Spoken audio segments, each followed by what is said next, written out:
शिव को अपना गुरु बनाया है? किसके कहने से बनाया है? अभी आपने जवाब दिया था। किसके कहने से बनाया है? साहब हरिंद्रानंद जी शिव के शिष्य के कहने से बनाया है। तो इसमें कहना किसका चलेगा? साहब का चलेगा। बात तो उन्हीं की चलेगी ना। तो 3 सूत्रों के अलावा उन्होंने और क्या बताया? और कुछ नहीं बताया। कहा कि 3 सूत्र करना ना सहायक है, मदद करता है। मूल तो है अस्थाई होना। मेरे मन में अस्थाई शिव सेवा हो जाए, मूल यही है। लेकिन मदद करता है 3 सूत्र। अब 3 सूत्र जो है मदद के लिए, इसके अलावा साहब ने और कुछ नहीं कहा। फिर उन्होंने देखा कि भीड़ बढ़ गई। शायद आपको मालूम नहीं होगा, पहले जब शिव सेवा की शुरुआत हुई थी बहुत कम लोग थे। तो जब कार्यक्रम शुरू हुआ तो 2 दिवसीय होते थे।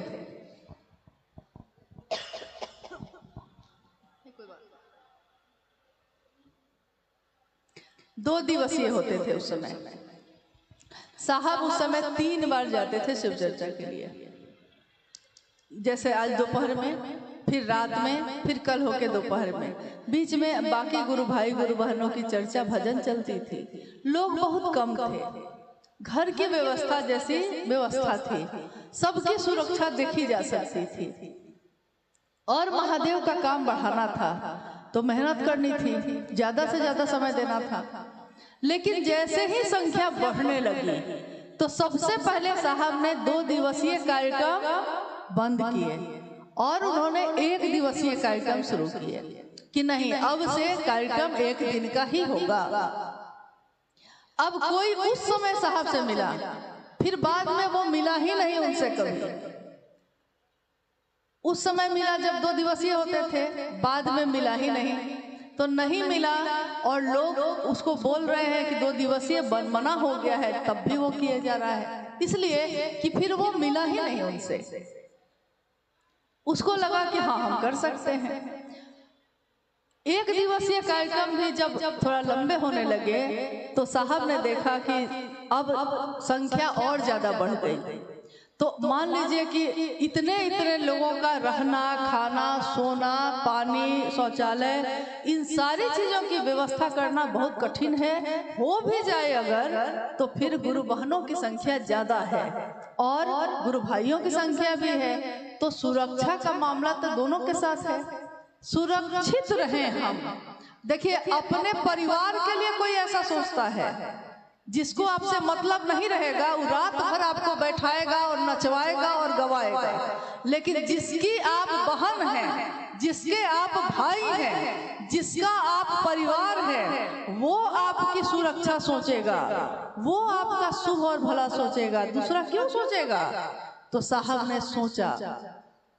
उन्होंने फिर ये निर्देश जारी किया, परिपत्र जारी किए गए थे उस समय कि कोई भी कार्यक्रम जो है दिवा काल में होंगे, यानी दिन में ही। अब सुबह से शाम तक के बीच में आपको जब सुविधा हो कर सकते हैं, लेकिन जब अंधेरा हो रहा है उससे पहले लोगों को छोड़ दीजिए ताकि लोग सुरक्षित अपने घर पहुंच जाएं। हमारी माँ है, हमारी बेटी है, हमारी बहन है, हमारा भाई है, वो सुरक्षित अपने घर चला जाए। यहाँ तक कि अगर किसी बहन का भाई भी उसके मायके जाता है और उसको लौटना है तो बहन को उससे प्यार बहुत है, वो चाहती है कि भाई और रुके, लेकिन देखती है कि रात होने वाली है और भाई को लौटना है। तो बहन जबरदस्ती उसको कहती है चले जाओ भैया, चले जाओ, समय पे घर पहुंच जाना, पहुंच के फोन करना कि सुरक्षित पहुंच गए कि नहीं, करती है कि नहीं? तो जो आपका अपना होगा वही ना सोचेगा। साहब ने कहा अब हमको साहब की बात माननी है कि नहीं माननी है? साहब ने कहा है तो मानिएगा ना। साहब ने कभी नहीं कहा कि मुट्ठा का मुट्ठा अगरबत्ती जलाना। अरे क्यों जला रहे हैं? कभी कभी आरती या ये सब करने से किसी किसी की सारी जल गई एक बच्चे के आंख में जो आरती कर रहे थे लोग मान नहीं रहे थे, आरती किए जा रहे थे। तो आरती जब होती है तो सब कोई आरती लेना चाहता है। एक गुरुबान के गोद में उसका बच्चा था, उस बच्चे की आंख में ही जलती हुई बत्ती गिर गई। साहब को बहुत कष्ट हुआ। उस दिन उन्होंने खाना नहीं खाया 2 दिन तक। यही सोचते रहे कि मेरे कहने को भी नहीं मानते लोग। आप कहिएगा उनकी पीड़ा क्या है। जब शिव शिष्यों का परिवार उनका अपना परिवार है तो उनकी पीड़ा ये है कि उनके लोग ही अब उनकी बात नहीं सुन रहे हैं। तो आपकी पीड़ा क्या है? क्या हम और आप इस रास्ते पे चले हैं किसी और के कहने से? तो हमको बात किसकी माननी चाहिए? किसमें हमारा आपका भला है? हमको उन्हीं की बात माननी चाहिए जिनके कारण से वो मेरे गुरु हुए हैं। फिर बाद बाकी काम में आप अपनी मर्जी चलाइए, आपकी जो मर्जी हो करिए। नहीं, इसलिए रात्रिकालीन चर्चाएं आप मत करिए। गोधूली बेला तक चल सकता है, लेकिन सुरक्षित लोग अपने घर लौट जाए, शाम होते होते लौट जाए। जिज्ञासा है दीदी, अभी 5 जिज्ञासा इसमें साहब की से संबंधित है, वो विसर्जन को लेकर इसमें लिखे हैं।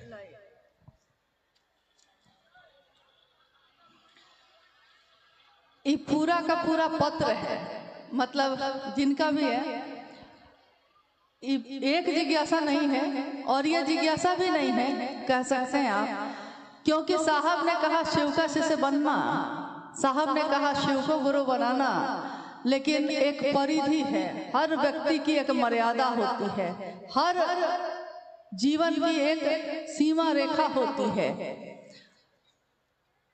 हर व्यक्ति का एक लौकिक परिवार भी है। महादेव की बात करते हैं हम, शिव शिष्य की दुनिया में हम सब एक परिवार है, लेकिन एक लौकिक परिवार भी आपका है, आपका भी है, साहब का भी रहा है। आपके परिवार में आपके पति, आपके भाई बहन, आपके माता पिता, बच्चे सब रहते हैं और कुछ परंपराओं का पालन आप करते हैं, क्योंकि समाज में रह के ही महादेव की बात की जा सकती है। साहब हरिनानंद जी ने कभी भी सामाजिक मान्यताओं को या परंपराओं को तोड़ने के लिए नहीं कहा। उन्होंने तो कहा कि महादेव को अपना गुरु बनाना और हर चीज में महादेव को शामिल करना। यहाँ तक कि पूजा पाठ भी जो लोग कर रहे थे, उन्होंने कहा गुरु पूजा पाठ कैसे हो बताते हैं ना, तो उन्होंने कहा कि नमः शिवाय से करो ना भाई, जल ही चढ़ाना चाहते हो, अरे भाव ना चढ़ेगा, नमः शिवाय से चढ़ाओ ना। ये नहीं कहा कि जल नहीं चढ़ाना है, ये कहा कि नमः शिवाय से चढ़ाओ। तो उन्होंने मना नहीं किया कुछ भी। अब जिसने भी ये लिखा है गुरु भाई, उन्होंने लिखा है कि संपूर्ण शिष्य संपूर्ण गुरु होते हैं। साहब स्वयं शिव हैं, शिव के प्रिय जगह शमशान है, तो उनकी अस्थियां क्यों गंगा नदी में प्रवाहित किया गया? क्या उचित है, क्या अनुचित है, बताएं। तो पहली बात तो यह है कि ये उनकी सीमा का प्रश्न ही नहीं है, लेकिन तब भी संपूर्ण शिष्य संपूर्ण गुरु होता है, सच है, सही है। कोई गुरु अपने शिष्य को अपने जैसा बनाता है, शिव भी अपने गुरु हैं तो अपने शिष्य को अपने जैसा बनाएंगे। इस कालखंड में शिव के शिष्य हरिनानंद जी ने अपने आचरण से ये प्रस्तुत किया कि शिव का शिष्य कैसा होता है। आचरण से यानी अपने जीवन से न्यूनतम व्यवस्था में भी सुखी रहा जा सकता है। शिव सबको देने वाले हैं, जो प्रेम करता है वो देता है, लेता नहीं। बनो तो शिव, रहो तो शिव, जियो तो शिव। इस दुनिया में आप रहते हैं, शिव की दुनिया है ये, आपकी दुनिया में शिव क्यों नहीं रहता? यानी साहब श्री हरिनानंद जी ने शिव के गुरु स्वरूप को आत्मसात किया और शिव के सारे लक्षण उनमें दिखाई दिए। स्वाभाविक है जो गुरु होगा वो अपने शिष्य को अपने जैसा ही बनाएगा। लेकिन ये लिखते हैं कि शिव का प्रिय जगह शमशान है। अरे भाई, कौन बोल दिया आपको कि शिव का प्रिय जगह शमशान है? कहाँ शिव का प्रिय जगह नहीं है? क्या ये शिव की जगह नहीं है? शिव की दुनिया में आप रहते हैं, शिव की दुनिया की सारी चीजें तो आपकी शिव की ही हैं। तो जो शिव का है तो सब प्रिय है उसको। चाहे वो नदी नाले हो, चाहे वो धरती हो, चाहे वो 49 तरह के पवन हो, सब तो शिव के प्रिय हैं। शमशान के बारे में लिखा गया है। कहने का ये है आगे कि उनकी अस्थियां गंगा नदी में प्रवाहित क्यों की गई। अस्थियां यानी इस शरीर की जो बची हुई जो राख होती है या जो हड्डी के टुकड़े होते हैं उनको अस्थियां कहा जाता है, अस्थि कहा जाता है। माँ गंगा नदी में प्रवाहित क्यों की गई। एक शिव के शिष्य होने के नाते साहब भजनानंद जी ने भारत देश की सभी परंपराओं और कानून सबका पालन किया है। यहाँ तक कि उन्होंने अपने लौकिक जीवन में भी और लौकिक परिवार में भी और पारलौकिक परिवार यानी शिव शिष्यों के परिवार में भी आपने देखा होगा कि अगर कोई साउंड लगाता है तो उन्होंने हमेशा कहा है कि परमिशन लेकर तब लगाना। जन्म इस शरीर का होना और इस शरीर का शिवलिंग होना, तो इस शरीर की एक मर्यादा है। उस मर्यादा का पालन परंपरा के अनुसार जो उचित है वो होगा ही होगा। क्योंकि माँ नीलमानंद जी ने जब 2005 में 17 जून को वो शिवलिंग हुई थी तो सारी परंपराओं का पालन किया गया, लेकिन किस तरह किया जाए ये साहब ने उसी समय हम लोग को बता दिया था। उसी समय 2005 में ही साहब ने बता दिया था कि जो दिव्य आत्मा होती है, जो शिव का अंश होती है, उसके लिए आपको क्या करना चाहिए। तो हम लोगों को जो उन्होंने बताया था उनके लिए हम लोगों ने वही किया है। इसलिए उनके निर्देश या आदेश के बिना कुछ भी न हुआ है न होगा। अब है साहब का मतलब, दूसरी जिज्ञासा है। साहब का मतलब परमात्मा ईश्वर शिव होता है। फिर साहब को प्रथम शिव शिष्य क्यों संबोधित किया जाता है, जबकि प्रथम शिव शिष्या माँ भवानी है, राजमणि नीलमानंद है। देखिए आधा ज्ञान जो है बड़ा खतरनाक होता है। आधा ज्ञान से अच्छा है कुछ नहीं जानना, ये ज्यादा अच्छा है। कहावत है हम लोगों में, अधजल गगरी छलकत जाए। गगरी को या तो पूरा भर लीजिए या खाली रखिए, वो ज्यादा अच्छा है। लेकिन आधा रहेगा तो पूरे रास्ते छलकता ही जाता है। वही हो गया है, पहले पूरी बात को समझना चाहिए। और साहब की बातों को अगर आपने सुना है तो ध्यान से सुनिए।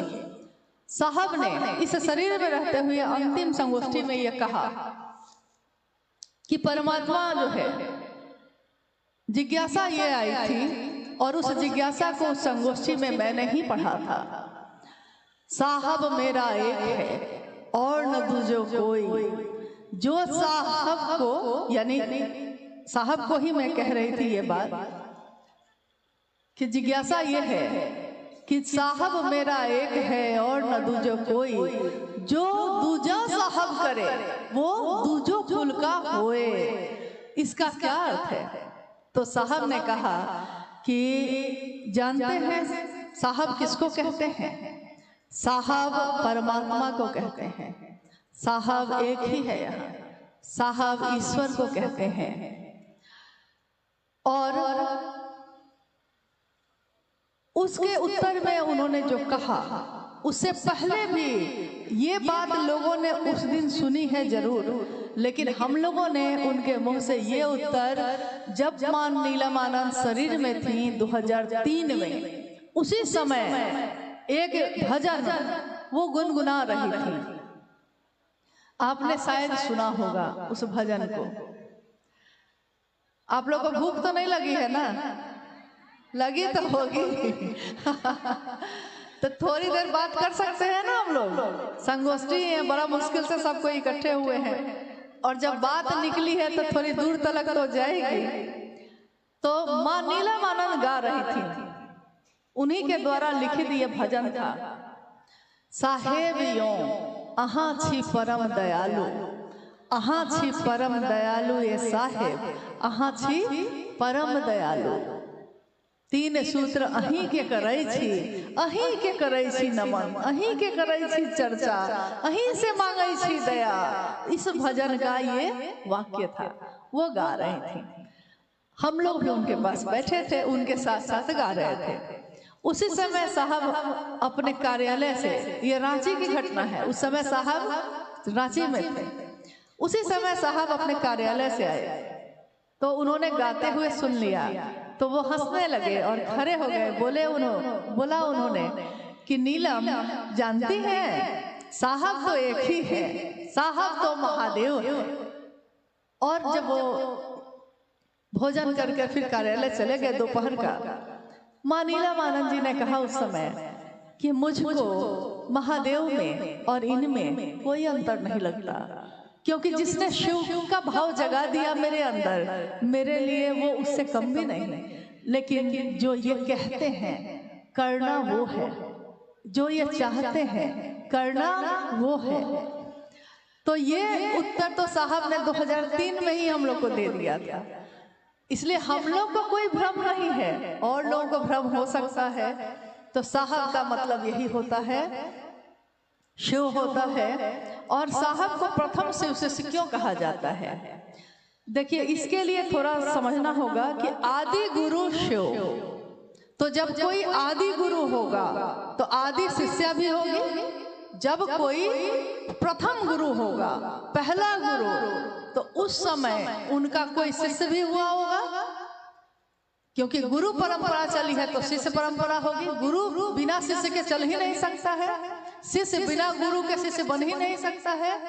तो आदि गुरु शिव की पहली शिष्या, प्रथम शिष्या माँ भवानी स्वयं है। ये शिव पे आधारित तंत्र साहित्य में लिखा है कि माँ भवानी प्रथम शिष्या है शिव की। माँ भवानी कौन है? शिव की शक्ति। और आप गौर कीजिएगा, मैंने भी जब प्रणाम किया है तो कहा है, आप सुनते शायद नहीं हैं या समझते नहीं हैं। हम लोग हमेशा ये कहते हैं इस कालखंड के प्रथम शिव के शिष्य। इस कालखंड के यानी जो काल चल रहा है, अभी कलयुग जो चल रहा है, इस खंड में पहला शिव का शिष्य जो है उसको हम नमन कर रहे हैं। और उन्होंने उसके बाद पहले चिट्ठी माँ नीलम आनंद जी को लिखी थी, जिसमें लिखा था कि नीलम, मैंने शिव को अपना गुरु बना लिया है, तुम भी बना लो। माँ नीलम आनंद जी ने भी शिव को अपना गुरु बना लिया। उसके बाद शिव शिष्यता बढ़ती चली गई। तो प्रथम शिष्या तो स्वयं माँ भवानी है। इस कालखंड के प्रथम शिष्य साहब हरिंद्रानंद जी हैं। यानी शिष्यों की श्रृंखला है जिसमें ये जो काल चल रहा है और जो महादेव का संदेश आया, जो आज भी कागज पे लिखा है, उपवन में सुरक्षित रखा गया है। उपवन जहाँ साहब का शरीर का अंतिम समय गुजरा है और जहाँ उस ऊर्जा का अनुभव आज भी हमारे आपके जैसे सभी शिव शिष्य करते हैं। तो जो ऊर्जा जहाँ है सो है, जो शाश्वत सत्य है सो है। किसी को सही लगे कि गलत लगे, लेकिन जहाँ सत्य है, सत्य तो सत्य होता है, उसकी अपनी चमक है, उसका अपना एहसास है तो है। तो वहाँ ये जो लिखा हुआ है अभी भी रखा है, जिसमें महादेव का संदेश जब आया था उसमें एक पंक्ति थी कि हरिंद्र की बताई विधा ही मनवंतरों तक के लिए पर्याप्त है। और साहब ने भी ये कहा महादेव से, एक शिवरात्रि में आरती के समय जब उनका मन ठहर गया महादेव पे और महादेव से बात करने लगा, तो उन्होंने कहा कि मैंने महादेव से कहा कि ये जो आपके नाम की, उस समय हर भोला हर शिव का संकीर्तन चल रहा था, तो साहब ने कहा कि आपके नाम की जो गूंज उठ रही है चारों तरफ, मैं चाहता हूँ कि ये गूंज पूरी दुनिया में उठे और मैं इसका साक्षी रहूं। शरीर खत्म होता है लेकिन जो साधु है उसकी बात खत्म नहीं होती, उसकी ऊर्जा खत्म नहीं होती। तो उस दिन जो उन्होंने कहा है कि गूंज उठे और मैं साक्षी रहूं, तो मैं हूं या आप हो या कोई हो, अगर शिव की बात करता है, कोई भी शिव को अपना गुरु मानता है और उसकी घोषणा होती है, तो हम सबको ये समझना चाहिए कि साहब शिव शिष्य हरिंद्रानंद जी स्वयं साक्षी हैं इस बात के कोई देखे ना देखे लेकिन वो तो देख रहे हैं हम आप क्या कर रहे हैं। तू जहां भी है मेरी निगाह में है, हम जहां भी रहेंगे उनकी निगाह में है। हम दूसरों से मुक्त हो सकते हैं लेकिन उनके कहे अनुसार ना कर पाए अगर, तो इस अपराध की सजा पाने से उनसे मुक्त नहीं हो सकते। इसलिए किसी का भय ना हो, भय नहीं, प्रेम है ये, प्रेम बस ही सही जो उन्होंने कहा है उसके अनुसार करने की कोशिश करिएगा। यह चिट्ठी बहुत लंबी है लेकिन इस सारी जिज्ञासाओं में घूम फिर के एक ही बात है कि साधु मरते नहीं हैं, साहब स्वयं शिव हैं, लेकिन उनके फोटो पर माला क्यों पहनाते हैं। तो क्या किया जाए, उनकी तस्वीर को फेंक दिया जाए ताकि दूसरे लोग अपनी तस्वीर लगा लें। हम शिव के शिष्य और हम सब क्या, हमारे बाद आने वाली पीढ़ी भी तस्वीर तो एक ही लगेगी और साहब और दीदी की लगेगी और किसी की नहीं लगेगी। ये हम होने ना देंगे क्योंकि उन्होंने हमको शिव से मिलवाया है और किसी ने नहीं मिलवाया। तो हमारा मन क्या इतना भी कृतज्ञ नहीं होता है कि उनकी तस्वीर से भी दिक्कत होने लगी। हाँ, आप कह सकते हैं कि साहब ने कभी नहीं कहा कि मेरी तस्वीर लगाओ या दीदी की तस्वीर लगाओ, लेकिन इसके पीछे की कहानी आपको मालूम नहीं।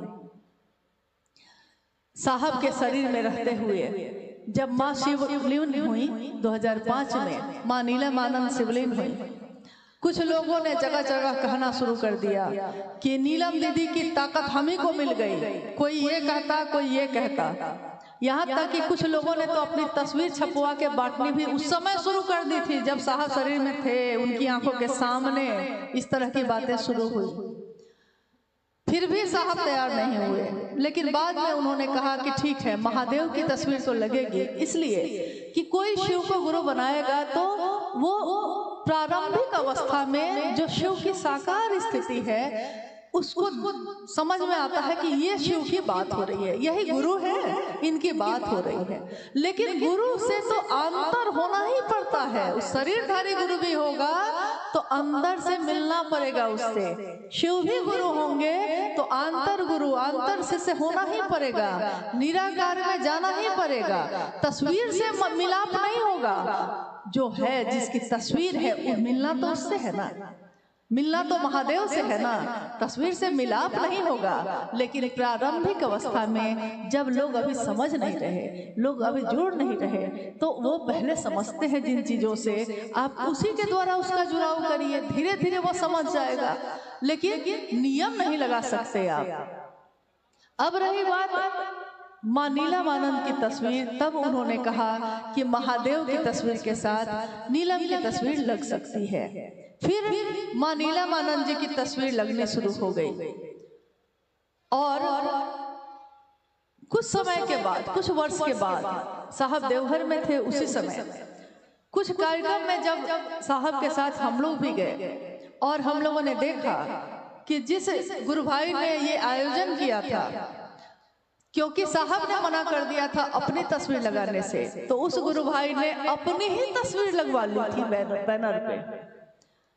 शहर में प्रवेश करते समय हम लोगों ने देखा कि शिव गुरु महोत्सव का बैनर लगा हुआ है और उस बैनर पे उस आयोजक गुरु भाई की तस्वीर लगी है। लौटने के बाद हम लोगों ने साहब से कहा कि आपसे अनुरोध है, आप नहीं चाहते, ये सब जानते हैं, आपने कभी नहीं चाहा, लेकिन आज दिक्कत यह हो गई है कि अगर आपको नहीं देखेंगे लोग तो हर व्यक्ति अपनी तस्वीर लगाने के लिए तैयार है। आज कुछ लोगों ने साहब की तस्वीर को हटाया, क्यों, क्या दिक्कत थी साहब की तस्वीर से?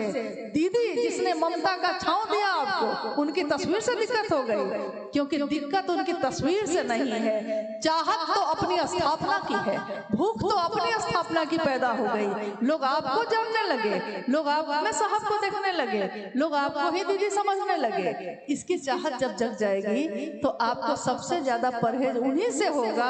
यहाँ भस्मासुर की कमी नहीं है। भस्मासुर ने तो महादेव से ही वरदान प्राप्त किया था और महादेव पे ही टेस्ट करने चला था।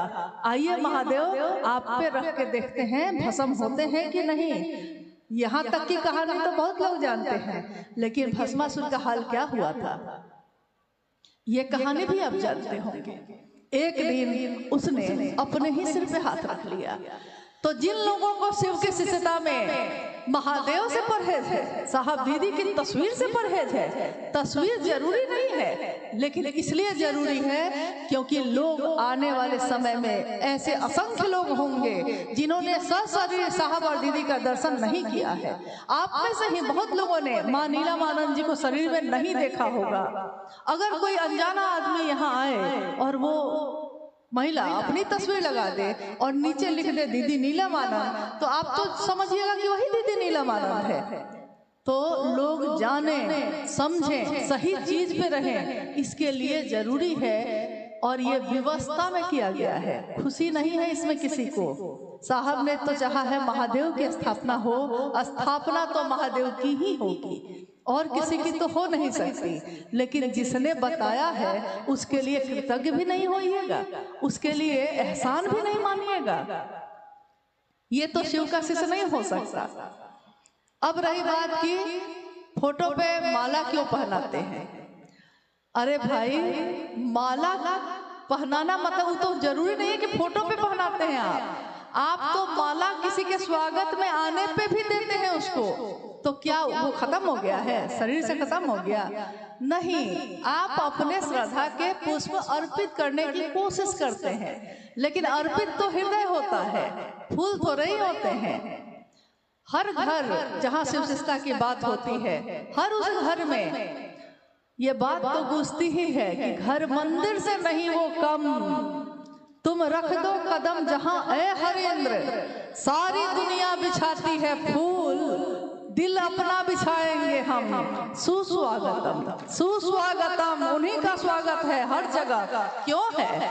क्या उन्होंने चाहा है? नहीं, उन्होंने महादेव से मिलवाया है। महादेव के पास जाने का रास्ता खोला है। आज तक किसी ने नहीं किया था ऐसा। सबने गुरु बन के खुद से जोड़ा था। किसी ने नहीं कहा कि महादेव तक आप भी जा सकते हैं। जो शास्त्र नहीं पढ़ सके, जो संस्कृत के श्लोक नहीं पढ़ सके, जिनको पुरोहित गिरी करना नहीं आया, जो ज्योतिष ज्ञान नहीं जान सके, जिनको कर्मकांड नहीं आए, उन सारे लोगों को लोगों ने समझा दिया कि तुम्हारे पास पात्रता नहीं है, तुम महादेव से मिलो। लेकिन एक ऐसे शिव के शिष्य आए जिन्होंने हर दिल में ये ज्योति जलाई, हर दिल में ये आग लगाई कि शिव तुम्हारे अपने हैं, पहचानो। और जो अपना होता है उससे मिलने के लिए किसी औपचारिकता की जरूरत नहीं, किसी शिष्टाचार की जरूरत नहीं, उससे तो सीधे जाके मिल लिया जाता है। जो अपने हो तुम इसीलिए तो हाल सुनाने आया हो, अपने हो तुम इसीलिए फटकार सुनाने आया हो। तुम अपने हो तो हाल भी सुनाते हैं, तुम अपने हो तो फटकार भी सुनाते हैं। तो अपनों में तो शिष्टाचार और औपचारिकता की जरूरत नहीं होती। तो महादेव को अपना बनाने के बाद उन्होंने पहली बार हमारे मन में सचमुच में समझ में आया कि हम महादेव से मिल सकते हैं, महादेव के शिष्य बन सकते हैं। इससे बड़ी बात और क्या होगी? बातें और बहुत ज्यादा हैं। इस जिज्ञासा का तो अंत ही नहीं है भाई, चिट्ठी बहुत लंबी है। हालांकि हम पढ़ ही देते हैं कि साहब ने कहा कि जो शिव को गुरु माने हैं वह मेरे कलेजे का टुकड़ा है। माँ नीलमानंद जी ने गुरु भाई गुरु बहनों कह के संबोधित किया है, लेकिन कुछ भाई शिव के शिष्य को क्षेत्र का वर्कर कहते हैं। इसका क्या मतलब है? देखिए, जब जो काम करिएगा उस समय उसी से संबोधित किया जाता है। साहब डिप्टी कलेक्टर थे और एक दिन गाड़ी चलाने लगे। ये कहानी आपने सुनी होगी उनकी चर्चा में। उनसे अपने ही गांव में सिवान आए हुए थे, सिवान के लोग हैं ना यहाँ, सिवान आए हुए थे, गाड़ी चला रहे थे, बाजार था, एक महिला सब्जी खरीद रही थी, झुक के गाड़ी से टकराते टकराते बच गई। तो वो घूमी और उसने कहा, ये ड्राइवर साहब सूझत नहीं थे, दिखाई नहीं ना देता कि खड़ा बनी है। अब साहब तो एकदम भौचक रह गए, अरे मैं डिप्टी कलेक्टर हूँ, वो मुझको कह रही है ये ड्राइवर साहब, और हंसने लगे। फिर उन्होंने कहा कि जब मैं उस समय ड्राइवर का काम कर रहा था तो उस समय तो मुझको ड्राइवर ही ना कहेंगे। उस समय यानी जब जो काम आप करते रहते हैं उस तरह का संबोधन सामान्यतः लोग देते हैं, लेकिन शिव शिष्यता में संबोधित करने के लिए गुरु भाई और गुरु बहन ही कहा है साहब ने। इसलिए किसी को भी बोलिए तो गुरु भाई, गुरु बहन, दीदी, भैया, ये संबोधन देने में कोई दिक्कत है क्या? किसी को कोई दिक्कत है? नहीं ना। हाँ, अब जो कोई काम कर रहे हैं तो स्वयं सेवक है, अब कार्यकर्ता है, कार्यकर्ता का हिंदी है और अंग्रेजी है उसका वर्कर, तो कोई गलती से बोल दिया होगा, गलती से क्या सोचा नहीं होगा, मनसा ये नहीं होगी, लेकिन बोल दिया होगा। फिर भी हम लोग को परिमार्जन करना चाहिए, सुधार करना चाहिए, क्योंकि हमारी बोली से बहुत कुछ होता भी है, बनता भी है और बहुत कुछ बिगड़ता भी है। एक बोली औषधि करे और एक बोली चले बाम।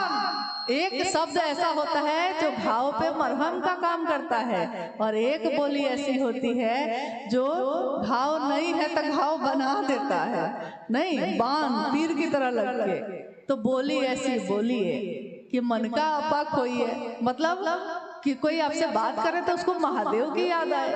बोलना ही है तो इतना बढ़िया बोलिए। अब बातों का कोई मतलब नहीं है। साहब का विसर्जन क्यों, तो साहब का पूजा पाठ क्यों, यही सब है। खैर, मुझको लगता है कि लगभग सारे जिज्ञासाओं का उत्तर दिया जा चुका है। और कुछ जगहों पे ऐसा होता है कि भारत देश की एक अपनी संस्कृति है, एक परंपरा है, एक तरीका है जीने का यानी जीवन को जीने का। इस परंपरा में हम कभी पर्व मनाते हैं, कभी त्योहार मनाते हैं, कभी खुशियां मनाते हैं, कभी होली भी खेलते हैं, कभी दीपावली में दिए भी जलाते हैं। लेकिन दुनिया को भी ये समझना पड़ेगा कि शिव का शिष्य चाहे कहीं भी खड़ा हो के कोई भी काम कर रहा हो, उसकी मनसा अपने गुरु शिव की स्थापना की ही होगी। उसकी मनसा दूसरी कुछ भी नहीं हो सकती। लेकिन आप उसके बाहरी चीज को देखकर भ्रमित हो जाते हैं।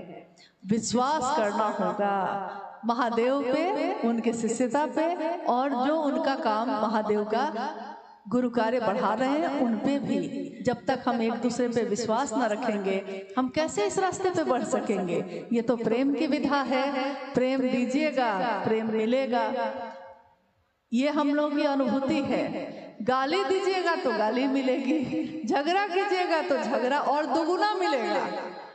और प्रेम कीजिएगा, पड़ोसी के यहाँ पुआ बना के पहुंचाने जाइएगा, बर्तन छोड़ के आइए तो जरा लौटेगा उधर से बर्तन, तो उसमें कोई ना कोई पकवान के साथ लौटेगा। लौटता है कि नहीं? नहीं, हम लोग यहाँ ये भी परंपरा है, ये भी हमारी परंपरा है कि किसी ने कुछ दिया है उससे ज्यादा उसको लौटाए। किसी ने शिव दिया है, किसने? साहब श्री ने शिव को दिया है, तो उन्होंने शिव को मांगा भी है, शिव शिष्यता मांगी है। तो हम आप इसमें पड़े हुए हैं कि कौन क्या कर रहा है, कौन क्या नहीं कर रहा है। इसको छोड़कर क्या शिव की शिष्यता का उपहार हम साहब को दे रहे हैं? क्योंकि वो तो साक्षी हैं, वो तो देख रहे हैं हमको, आपको। तो जहाँ चलिए, जहाँ रुकिए, हर जगह तो आदमी ही आदमी है, बेशुमार आदमी है। हर जगह, हर कहीं जहाँ में देखिए बेशुमार आदमी है। और हर जगह आपकी संभावना है महादेव की बात करने की। आपका इंतजार कर रहे हैं लोग, जाइए महादेव की बात करिए और अपने गांव में अपने आचरण से प्रस्तुत करिए इस बात को कि शिव शिष्यता क्या होती है। शिव शिष्यता में लोग शिव की बात करते हैं। कभी रामायण की कथा होती रही, महाभारत की कथा होती रही, शिव की कथा होती रही, जो लिखा गया, जो बीत गया, उसकी बात होती रही। आज जब इस कालखंड में पहली बार शिव की चर्चा चल रही है और चलती जा रही है, बढ़ती जा रही है कि शिव की चर्चा हर व्यक्ति की अपनी अनुभूति है। ये किताबी ज्ञान नहीं है, ये किसी ने कहा है, किसी का प्रवचन नहीं है, ये अपनों से अपनी बात है। अपने गुरु शिव की शिष्यता मेरे दिल में जो उतरी आपके दिल में उतारते हैं, आपके दिल में जो उतरी उनके दिल में उतारते हैं। यह विधा अनुपम है। जितना दूसरों में दीजिएगा उतना वापस लौटेगा भी। आप लोग बड़े कष्ट में रहे हैं और क्या कष्ट में रहे हैं? नहीं। चलिए, हम लोग का सौभाग्य है, लेकिन कामना करते हैं कि पूरा पूर्वांचल एक होकर महादेव का काम करे, ताकि पूरा उत्तर प्रदेश ही नहीं, उत्तर प्रदेश में रहने वाले लोग जहाँ जहाँ भी रहते हैं वहाँ तक अपने महादेव का संदेश लेकर जाए। हम अपने जीवन में और क्या कर सकेंगे क्या नहीं हम नहीं जानते, लेकिन इतना जरूर जानते हैं कि महादेव ने जो दिया है इतनी हमारी आपकी औकात नहीं थी। एक बात और चलते चलते कहना चाहेंगे, यह गुरु का मंच है, आप जानते हैं गुरु के मंच की कुछ गरिमा होती है, उसका कोई सम्मान होता है। भले इस पे शिव के शिष्य आके बैठते हैं, चर्चा करते हैं, भजन करते हैं। ये निवेदन मैंने कितनी जगह पे किया और आज आपसे भी करती हूँ कि हम में से कोई गुरु भाई गुरु बहन अगर आता है, भजन गाता है, तो भजन में अगर नाम लेना है उसको तो सिर्फ महादेव और साहब दीदी का लेना चाहिए। हमारी या अनुभव की या आने वाले किसी का नाम लेना ये बिल्कुल ठीक बात नहीं है, ये बहुत ही खराब बात है। और मुझको लज्जा आ रही थी जब वो गुरु भाई हम लोग का नाम लेकर भजन गा रहे थे, मुझको शर्मिंदगी हो रही थी और हम लोग को लग रहा था कि कहते नहीं है कि जमीन में गड़ जाना जैसे होता है, वैसा लग रहा था। क्योंकि खुशी तब होती है जब किसी के मुंह से एक शानदार आवाज निकलती है, एक जोरदार आवाज निकलती है कि महादेव और साहब दीदी की गूंज उठती है उसके हृदय से।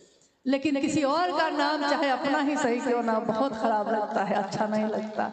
तो आपसे निवेदन है कि कृपया इस मंच से कहीं भी, आप भी कहीं मंच लगाते हैं, आप भी कहीं बात करते हैं, महादेव और साहब दीदी के अलावा और किसी को प्रणाम अलग से करने की जरूरत नहीं है। आप कहिएगा कि सभी गुरु भाई गुरु बहन को प्रणाम हो गया, नहीं। और गीत और भजन मामूली नहीं होते हैं। जब गांव के गीतों में महादेव के गुरु की बात होने लगी, जब गांव के गीतों में साहब और दीदी की गूंज उठने लगी, तो शर्त है ये, मतलब विश्वास करिए कि अब शिव शिष्यता से कोई भी इस नाम को अलग नहीं कर सकेगा। क्योंकि गांव के गीत हमारी परंपरा में है, ये पीढ़ी दर पीढ़ी जाती है। हमारे बच्चे हमसे सीखते हैं, फिर उनके बच्चे सीखते हैं, फिर उनके बच्चे सीखते हैं। इसलिए बहुत सोच समझ के करिएगा। महादेव